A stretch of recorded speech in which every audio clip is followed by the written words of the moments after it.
For more on this, we're joined now by TRT World Turkey analyst Yusuf Erim. Yusuf, thanks for coming in. Firstly, tell us a bit more about these working groups. I understand the first one has taken place. Who took part? Yeah, the first meeting took place yesterday. These working groups were established during U.S. Secretary of State Tillerson's latest visit to Ankara, which was last month. They were designed as a mechanism to help both allies immediately tackle disputed topics and whatnot. They're basically a meeting for mid-level foreign affairs officials. Now, the first round of talks, which started yesterday and will continue on today, were aimed at the Syrian crisis. They're talking about U.S. support for the YPG, the scope and objectives of Operation Olive Branch, and what a possible future Manbij operation would look like. Now, for the Turks, the priority is talking about Manbij. They want the U.S. to pull out, have the YPG forces pull east of the Euphrates, and keep a previous promise made by U.S. President Donald Trump. President Erdogan sees Manbij as a test for U.S.-Turkey relations and to see if Trump really wants to normalize bilateral relations between both countries.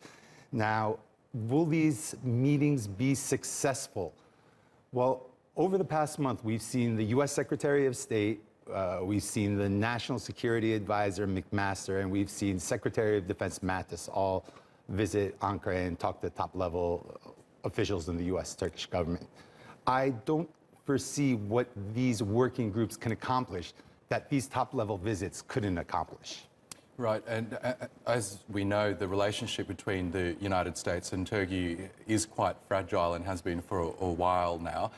Do you believe that these working groups are at least a good sign that both parties are interested in mending that relationship? Well, when we say both parties, we have to look at the different aspects of the U.S. government first. The big problem between U.S.-Turkey relations is the lack of cohesion on the U.S. side. We're getting conflicting statements and conflicting interests from the Pentagon, the White House, the U.S. State Department, Congress, Central Command. I see Central Command as the biggest problem.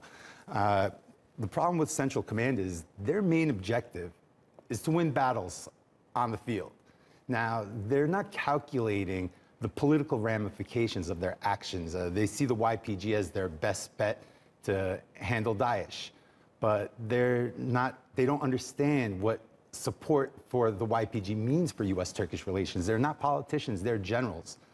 Also, the State Department, who's taken a more pro-Turkey stance than the other institutions I mentioned before, the State Department is very depleted right now. You basically have Tillerson trying to handle everything himself. The U.S. has not had an ambassador to Turkey since October 2017. And we're talking about a major NATO ally. We're talking about a major crisis in Syria. And your ally, who's a neighbor to this crisis, the ambassador position has been vacated for 5 months now. This is absolutely ridiculous and something that needs to be solved. There's also big problems with Congress right now. You have Congress that you have a huge faction of Congress, a growing faction in Congress, who feels that Turkey is drifting away from the West. And they feel the best way to rein Turkey back in, or tame Turkey supposedly, is through restrictions. The word sanctions have even been kicked around. And I think that's a completely, totally bad idea, because something like that will turn Turkey more hostile towards the U.S. And the last thing you want is to lose Turkey as an ally. That would mean 50 years worth of Middle East policies going down the drain and reformulating a new Middle East policy without Turkey. Yes. And it's a lot easier to solve these little problems, which, when you compare it to reformulating a Middle East policy, these problems are little problems, than having to recalculate everything once again. Okay, well, let's see how these working groups progress. Yusuf Erim, always good to get your thoughts. Thank you.